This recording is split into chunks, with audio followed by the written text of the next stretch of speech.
ये एग्जाम्पल है अरिजीत सिंह की हॉरोस्कोप के अकॉर्डिंग बेटर है कि उन्होंने शुरुआत से उन्होंने साइंस ले ली थी।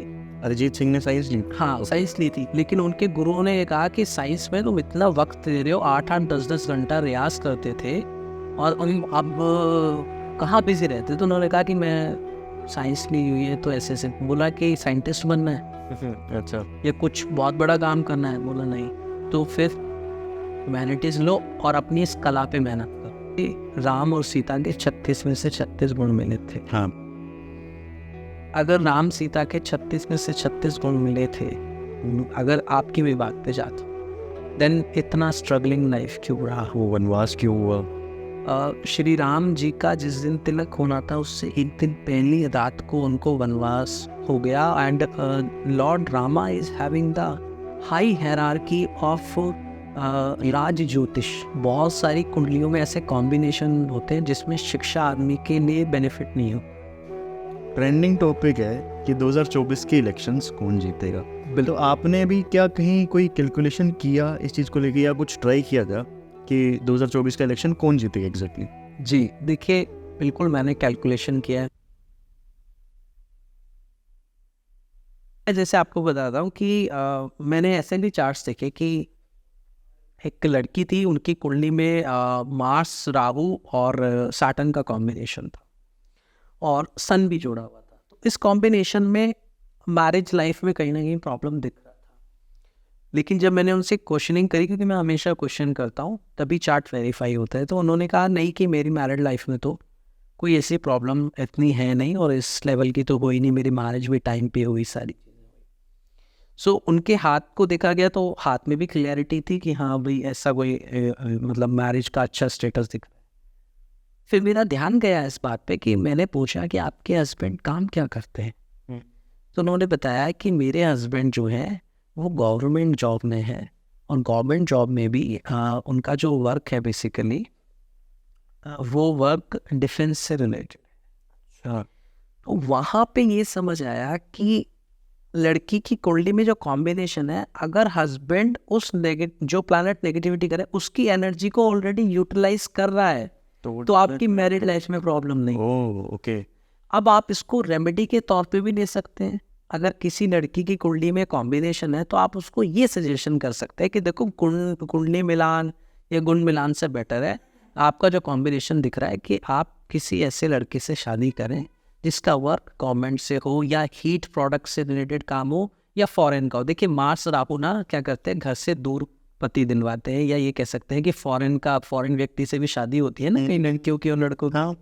तो यहाँ लड़कियों की बात हो रही है तो फॉरेनर से आप शादी करें तो आपकी एनर्जी यूटिलाइज हो गई। ठीक है, आपकी energy utilise, Mars obviously high energy का। हाँ, और राहु हो गया अननोइंग पर्सन या आपकी कास्ट से आपके रिलीजन से अलग फैक्टर। तो आप एनर्जी यूटिलाइज करेंगे तो इट्स सेल्फ बिकम आप रेमेडी।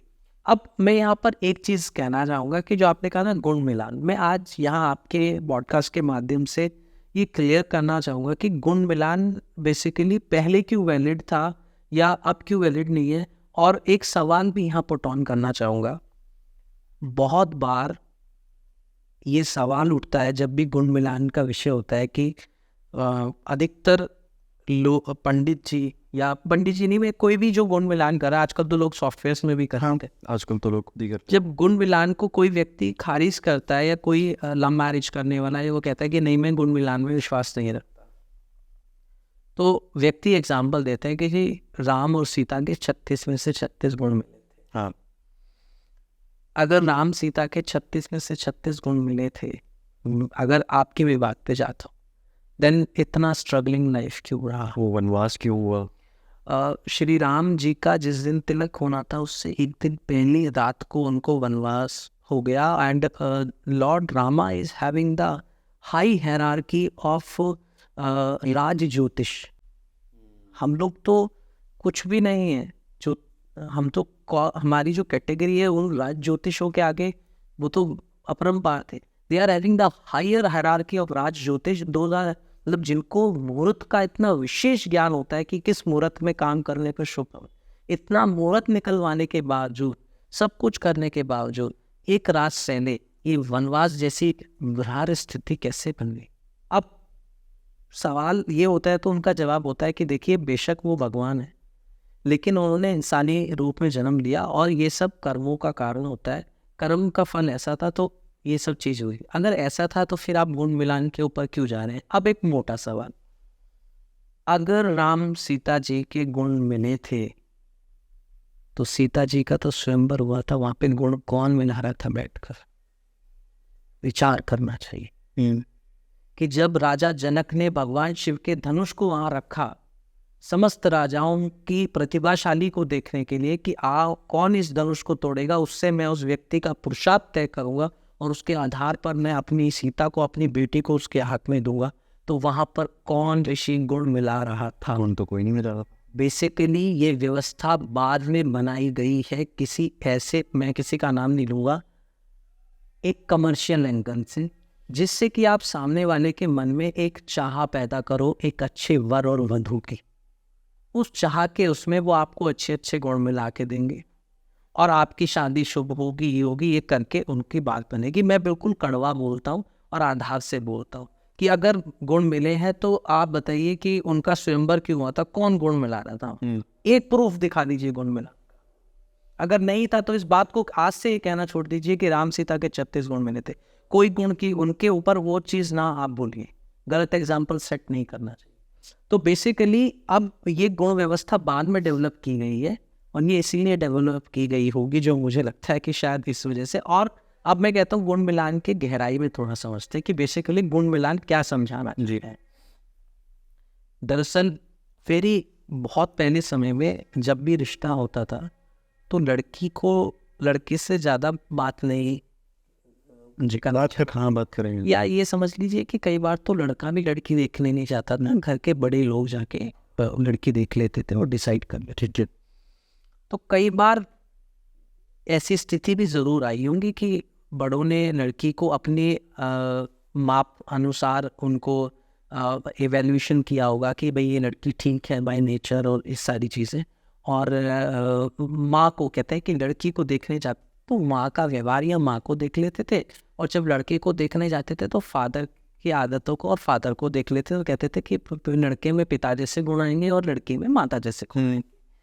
और उस समय पे इस वैल्यू से वो सब चीज़ देखकर वो बात करते थे। कहीं ना कहीं ये प्रॉब्लम्स भी आई होंगी कि धीरे धीरे ये मेथड फेल हुआ होगा कि मदर जैसे गुण है वैसी बेटी हो, वैसे वो नहीं है क्योंकि देश काल पात्रता के अनुसार चीज़ें बदली।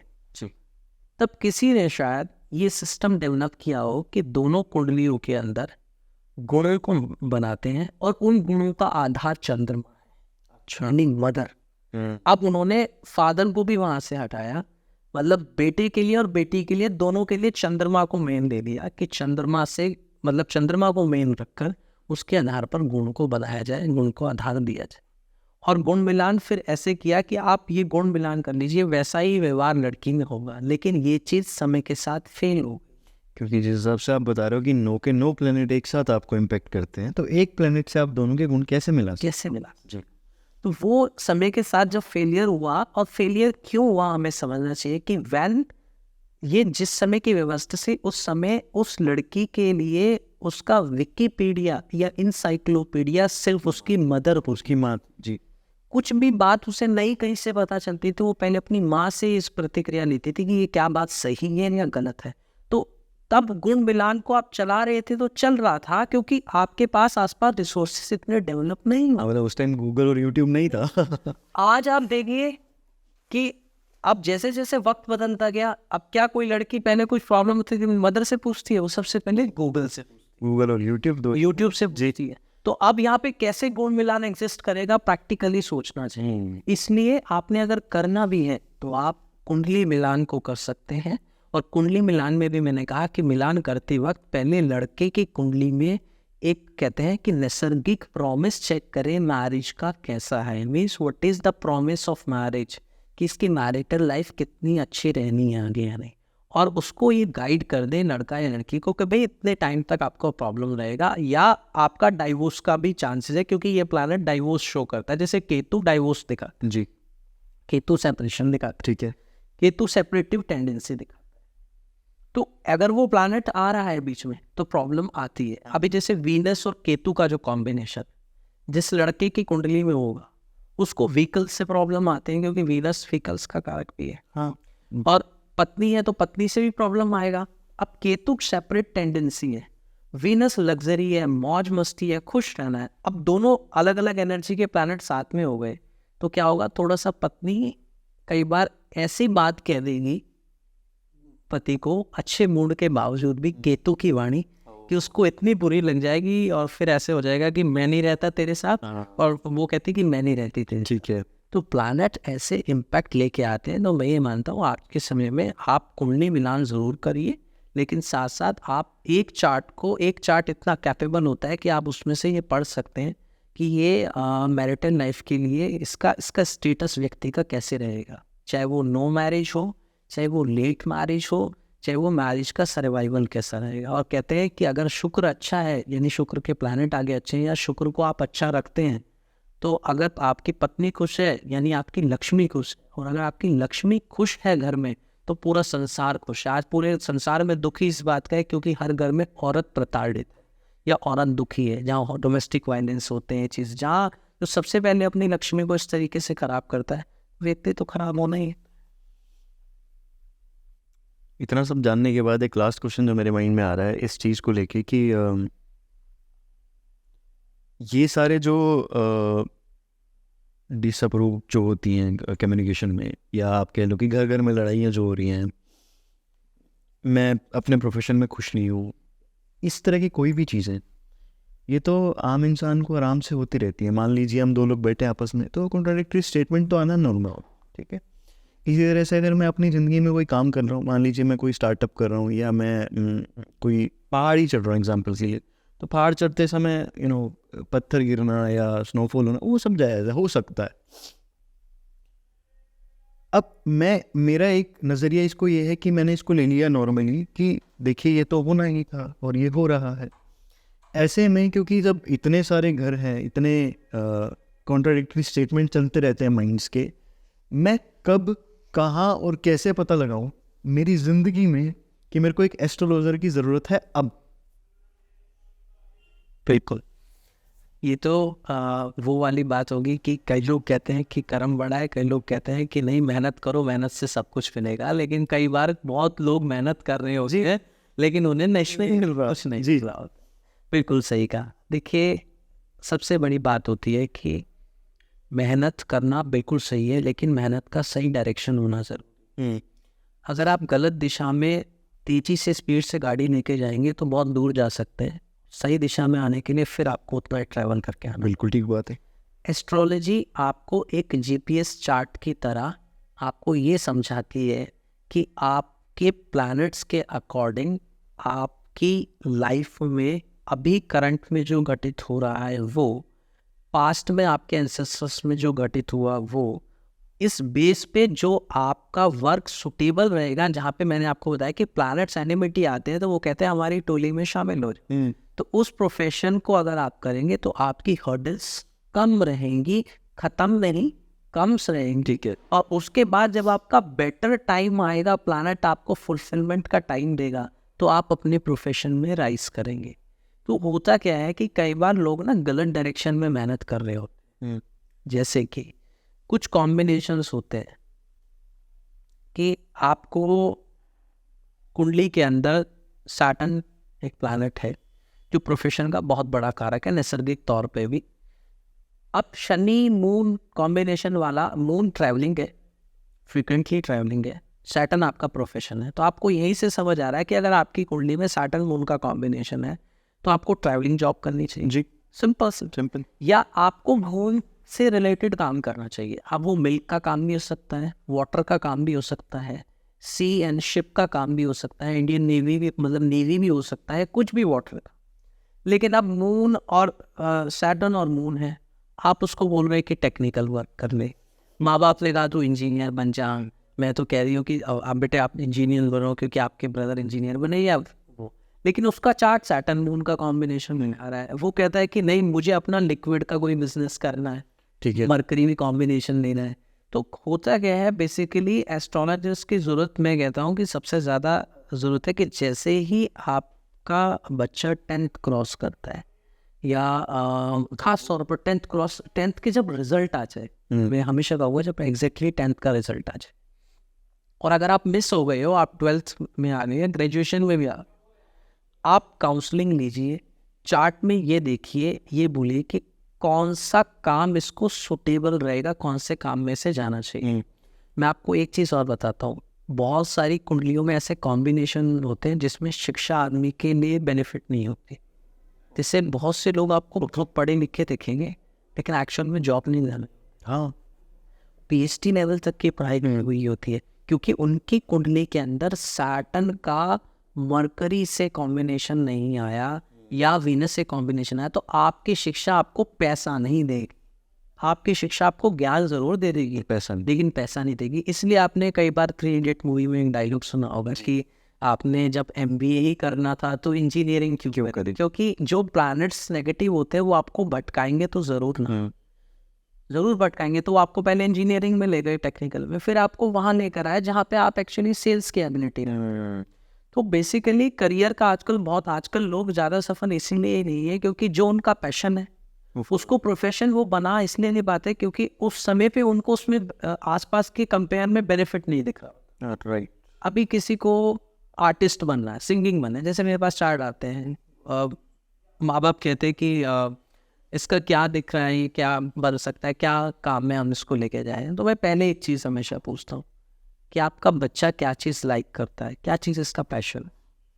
वो बोलते हैं कि तो वैसे तो सिंगिंग करता है, इसको सिंगिंग पसंद है, लेकिन ये सब तो छोड़ो, आप चार्ट देख के बताओ कि इसकी गवर्नमेंट जॉब है नहीं है या ये प्राइवेट में कहाँ से है। ओके। जबकि ये समझना चाहिए कि वो बच्चे को जो सिंगिंग का टैलेंट आया है वो उसके होरोस्कोप में कोई प्लैनेट इस समय ऐसा रन कर रहा है जो उसको ऐसी एबिलिटी दे रहा है।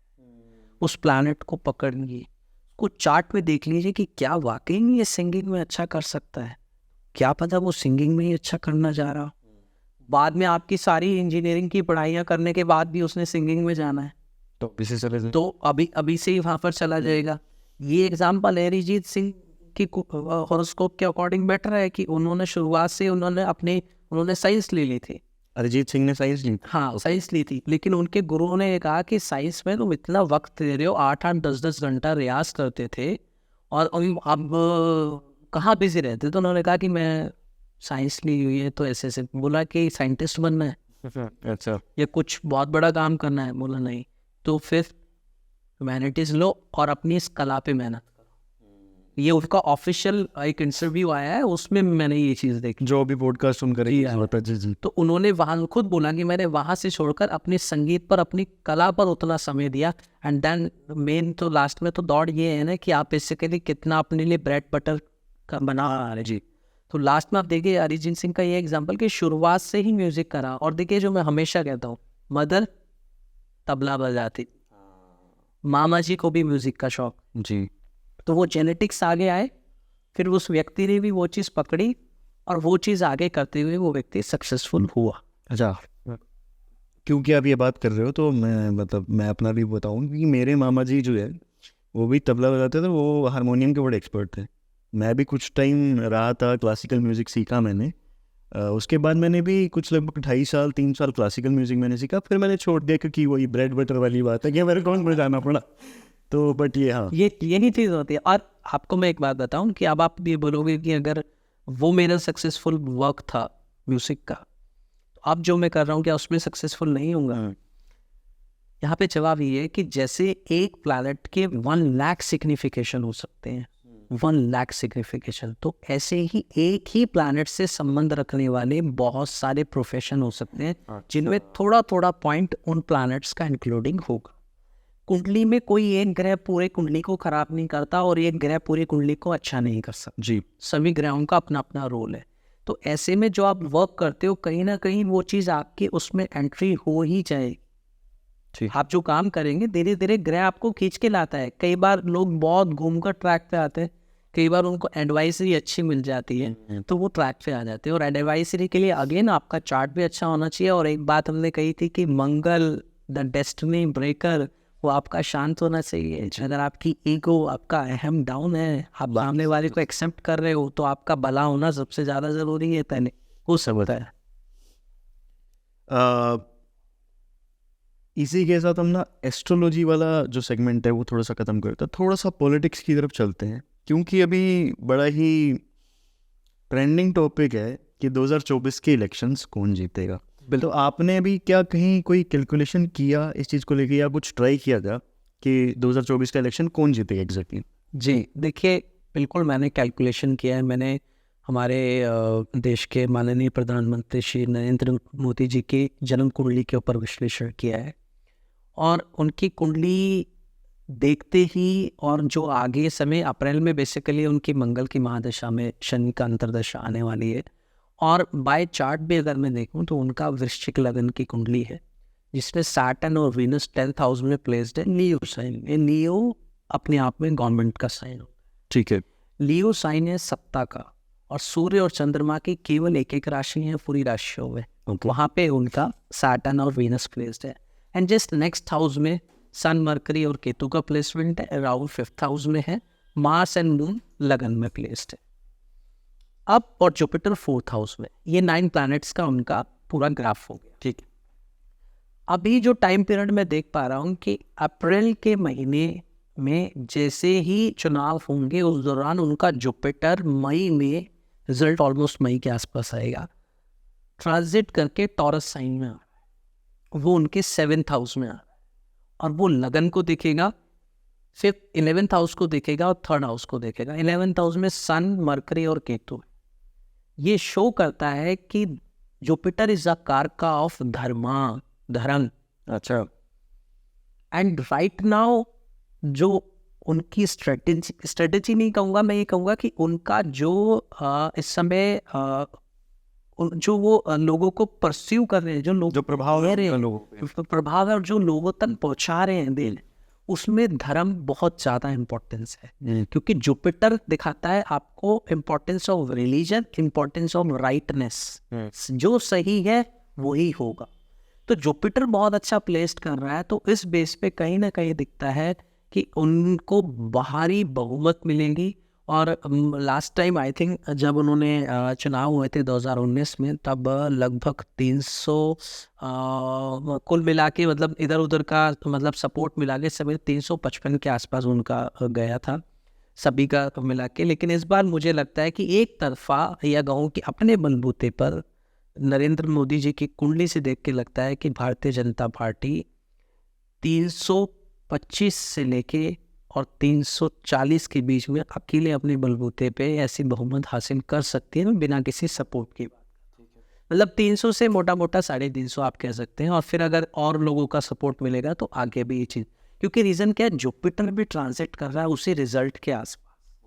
और एक अच्छी चीज़ ये कहनी है कि श्री मोदी जी के जीवन का 73 एज चल रहा है, 73वां। राहु केतु रिसेंटली अभी 2023 में अक्टूबर में वहीं पर आकर प्लेस्ड हो गए हैं जहां पर उनके जन्म से थे। जब भी राहु केतु अपने ऊपर से क्रॉस करते हैं या वहीं बैठते हैं आपकी कुंडली में आके, तो लाइफ के अंदर 360 डिग्री एंगल पर चेंज होता है। अब यहाँ पर 360 डिग्री एंगल पे चेंज ये होगा कि ये पहले भी सत्ता में थे और अब ये आगे भी सत्ता में रहने वाले। तो राहु केतु एक्सिस में दिखा रहे हैं कि ये बहुमत की, क्योंकि राहु और केतु विजय पथ दिखाता है, तो वो वापस उधर क्रॉस कर रहा है। जुपिटर का भी यहाँ पे सपोर्ट मिल रहा है। और अब जो सैटर्न आएगा, मैं आपको बताऊं कि बहुत से लोगों का अपना अपना मत है, देखिए कुंडली को। बहुत से लोग ये देखते हैं कि अब शनि और मंगल को यूजुअली सुनते ही लोगों के दिमाग में एक जनरल स्टेटमेंट आती है, भाई दोनों शत्रु ग्रह और दोनों प्रॉब्लम करें। लेकिन मैंने अभी आपको एक एग्जांपल दिया था कि शत्रु है, लेकिन अगर आप जोन में काम कर रहे हो तो सपोर्ट है। अब आप ये देखिए कि राजनीति के साथ लोगों का भला, उसके साथ साथ धर्म की विजय, और सबसे बड़ी बात है कि आप राइटनेस के साथ चलते हो। सैटर्न इज अ कारका for rightness and for the low people, for the people those are, जैसे आम जनता को शनि सपोर्ट करता है। तो जैसे ही सैटर्न का टाइम लगेगा अप्रैल में कि और अच्छा हो जाएगा, क्योंकि उनका सैटर्न 10th हाउस में बैठा है and he is in already in a government, और गवर्नमेंट से रिलेटेड वर्क करना चाहिए, तो वो काम ही वो कर रहे हैं, तो क्यों नहीं जीतेंगे। सो जो उनका चार्ट बेसिकली दिखा रहा है वो कहीं ना कहीं मजबूत सत्ता की तरफ नजर डाल रहा है। और प्लैनेट्स भी काफ़ी अच्छी स्ट्रांगली कर रहे हैं। और मैं आपको एक बात बताऊं कि मोदी जी का जो लगन है ना, वो मार्स का लगन है, जिसे वृश्चिक लगन कहते हैं, और मार्स ऑलरेडी प्लेस्ड है। मैंने आपको अभी मार्स के बारे में एक बात बताई कि if your Mars is better, आपको दुनिया में कोई चीज़ आपको डिस्ट्रैक्ट नहीं कर सकती। अगर आपकी ईगो, अगर आपका अहम, अगर आपकी एक्सेप्टेंस अच्छी है, तो आपको कहीं ना कहीं पहुंचा देगा। उन्होंने मार्स बहुत जल्दबाजी का कारक है, लेकिन उन्होंने अपने अपने मार्स को इतने स्टार्टिंग समय से कंट्रोल किया कि बहुत पेशेंस करते करते करते राजनीति में लेट एजेस में सफलता। ये तभी पॉसिबल है जब आप मास को कंट्रोल कर रहे हो और आपका शनि आपके ऊपर प्रभाव डाल रहा है, कि शनि पेशेंस देता है इंसान, और सैटर्न का टाइम और आ रहा है, तो वो पेशेंसली करेंगे। एक चीज़ यहाँ पर थोड़ा सा ट्विस्ट देखने को मिलेगी कि हो सकता है कि अप्रैल में जब चुनाव हो तो कुछ उनकी गणना देखते कि लग रहा है, क्योंकि जुपिटर जैसे ही चेंज करेगा उधर सैटर्न आएगा, हो सकता है कि कोई घटनाक्रम ऐसे हो जिसमें चुनाव किसी कारण से दोबारा कराने पड़ जाए। अच्छा, ये संभावना कैलकुलेशन के बेस पे दिखती है। रेस्ट मोस्टली 90%, 95% बल्कि ये दिखता है कि चुनाव बहुत तरीके से हो जाएंगे, लेकिन 5%, क्योंकि क्या होता है जब भी राहु केतु के चेंजमेंट होते हैं और प्लैनेट चेंजेस करते हैं, तो बड़े बदलाव, यानी बहुत बड़ा हेर बेर होता है, तो बहुत बड़े लेवल पे चीज़ें चेंज होती हैं। तो हो सकता है कि किसी कारण या किसी मुद्दे के कारण कुछ चुनाव में थोड़े चेंजेस हो जाएं। मतलब आप ये भी कह सकते हैं कि हो सकता है चुनाव की डेट आगे पीछे हो जाए, थोड़ा इस तरीके का चेंज। समझ गए आपके। तो जब आप बात कर रहे हो कि धर्म और रिलीजियसनेस की तरफ से जो प्रभाव आम जनता पे पड़ रहा है और उसकी वजह से उनको एक सपोर्ट मिल रहा है, तो क्या मेरा ये कहना सही होगा कि राम मंदिर का जो अभी होने वाला है वो भी कहीं ना कहीं इसी का पार्ट है? आप कह सकते हैं कि जुपिटर, जैसे मैंने बताया, जुपिटर प्लैनेट धर्म का कारक है, जुपिटर गाइडेंस का कारक है। तो ये जो राम मंदिर की जो स्थापना है, स्थिति जो चल रही है, तो ये नो डाउट जुपिटर करा रहा है, जुपिटर इसकी तरफ प्रभाव डाल रहा है। और बेशक राम मंदिर अपने आप में, देखिए आपने एक ज्योतिष में बड़ा कॉमन सा एक वर्ड सुना होगा, आप भी जानते हैं कि जिन लोगों का मंगल प्रभावी होता है, यानी मंगल फर्स्ट हाउस में हो, फोर्थ हाउस में हो, सेवेंथ में हो, 10th में हो, ऐसे लोग, मार्स माने हनुमान जी, मार्स माने मंगल मीन्स हनुमान से जोड़ते हैं। कहते हैं कि जी मुझे हनुमान की उपासना करनी बहुत अच्छी लगती है, या हनुमान जी का मैं बहुत ज़्यादा वो करता हूँ, क्योंकि मार्स उनके ऊपर आ रहा है। तो अब हमारे प्रधानमंत्री जी का लगन भी मार्स का है, उनका मार्स भी वहाँ प्लेस्ड है, तो हनुमान जी बाय डिफॉल्ट राम दरबार बन रहा है, राम की तरफ जा रहे हैं, तो ये सौभाग्य भी नहीं मिला। मतलब वही है कि जहाँ राम दरबार है हनुमान जी तो वही होंगे, क्योंकि वही होंगे, तो वही चीज़ है कि वो तो अपने आप को सेवक मानते हैं। जी जी जी। आज भी सेवक कहते हैं, वो सेवक के तौर पर वहाँ पर जाएंगे तो हनुमान जी की तरह हो गएंगे कि लो प्रभु, जो मुझे कार्य सौंपा था वो कार्य मैंने संपन्न किया। तो बेसिकली उनके प्लैनेट्स भी वैसे ही हैं और सपोर्टिव है, इसलिए राम मंदिर का प्रभाव है, इसलिए उनमें वो राइटनेस, वो चीज़ स्थापना करने की। और आप एक चीज़ देखें जो मैंने अभी आपको कहा कि उनकी आयु का 73 एज जो चल रहा है, और राहु केतु एग्जैक्टली वहीं पर आ रहे हैं।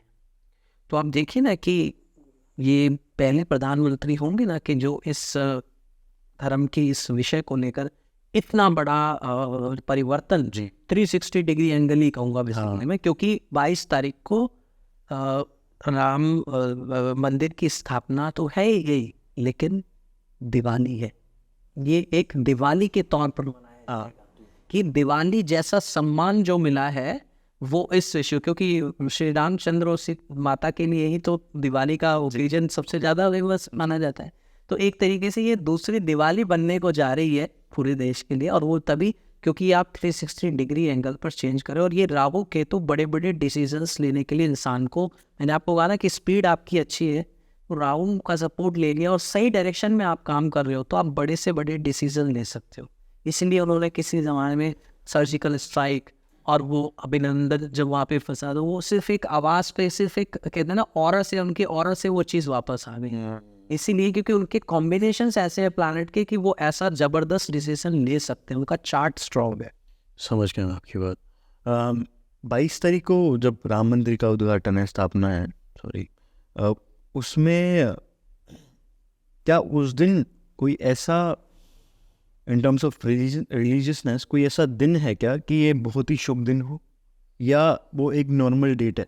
देखिए, अब इसमें सबसे बड़ी जो निर्भरता होती है वो इस पे है कि जाहिर सी बात है कि हमारे प्रधानमंत्री जी रिलीजियस हैं, सब चीज़ें फॉलो करते हैं, तो जाहिर सी बात है कि कोई ना कोई ऐसा व्यक्ति ज़रूर उनके उसमें होगा जिसने उसका एग्जैक्टली मुहूर्त निकाल के दिया होगा। जी। और वो मुहूर्त की मेन वार, तिथि, नक्षत्र, करण, योग, इन 5 चीज़ों से मिलकर पंचांग बनता है, जिसे 5 चीज़ कहा जाता है। अच्छा। और जाहिर सी बात है, वार भी अच्छा है, तिथि भी अच्छी है, नक्षत्र भी अच्छा है, करण भी अच्छा है और योग भी अच्छा है। तो उन्होंने सलाह ली भी होगी।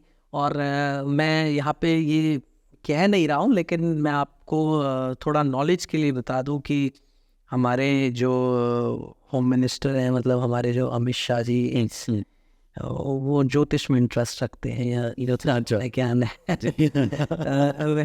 खैर ये बात तो इंटरनली सबसे ज़्यादा लोगों को पता होगी, लेकिन जितना मतलब मैंने चार्ट्स रीडिंग करी है, ऑब्जर्वेशन देखा है उनका सबको, और हालांकि ये चीज़ें टॉप सीक्रेट्स होती हैं कि कौन से मुहूर्त में आप क्या कर रहे हो, क्योंकि अगर इतना ही ऐसा मुहूर्त जनरली लोगों को मिल जाए तो इतना आसान नहीं होता, क्योंकि मुहूर्त निकालने के लिए भी एक बहुत बड़ी कला चाहिए, और वो मुहूर्त जो व्यक्ति निकालेगा वो व्यक्ति फिर मुहूर्त का एक्सपर्ट रहेगा जी। तो उनकी कोई बहुत अच्छी टीम होगी, सब कुछ होगी जो वो करती होगी। वो उसका मैं रीज़न आपको बताऊं कि आपको इस बात को सुन के आश्चर्य भी हो सकता है या हो कि एस्ट्रोलॉजर्स को हायर किया जाता है गवर्नमेंट जॉब के लिए। ओके। भारतीय वायुसेना, भारतीय थल सेना, जन सेना जो होती हैं, इनके अंदर विधि विधान से पूजा पाठ कराना, किस दिन युद्ध करना होता है उस युद्ध की पूरी गणना निकालना और पूरे डिसिप्लिन को मेंटेन कराना, इन सब के लिए एक कर्मकांडी पंडित या जिसको ज्योतिष का भी ज्ञान हो, क्योंकि अगर आपको ज्योतिष का ज्ञान नहीं होगा आप मुहूर्त नहीं निकाल पाओगे, तो ऐसे करके भी हायर किया जाता है और वो एक गवर्नमेंट अधिकारी के रूप में ही आते हैं, लेकिन उनकी हायरिंग का तरीका बड़ा डिफरेंट होता है। और इसके लिए हमारे सरकारी इंस्टीट्यूशन भी हैं, दिल्ली में भारतीय विद्या भवन है, वहाँ से बड़े बड़े IAS अफसर भी, वहाँ पे श्री KN राव जी जो बहुत बड़े एस्ट्रोलॉजर हैं, वो खुद IAS अफसर थे और उन्होंने भारतीय विद्या भवन में काम ये शुरू किया एस्ट्रोलॉजी का, तो उन्होंने ही ये चीज़ डिस्क्लोज की। मैं तो खैर बता भी नहीं रहा। ठीक है। इस तरीके से भी होता है, आपकी सेना की रंग जो तय होता है कपड़ों का और विषय तय, उन सब में कर्मकांडी ज्ञान और ये ज्योतिष का चीज़ से ही होता है। ये तो बहुत टॉप सीक्रेट कॉन्वर्सेशन है। Thank you very much. इस टॉप सीक्रेट क्वेश्चन और इस टॉप सीक्रेट आंसर्स के साथ हम लोग अपना आज का पॉडकास्ट यहीं पे एंड करेंगे, और आपसे बड़ा कुछ सीखने को मिला कि एक्चुअल में एस्ट्रोलॉजी वर्क कैसे करती है, और होपफुली सबको सीखने को मिलेगा कि एस्ट्रोलॉजी वर्क कैसे करती है। बिल्कुल।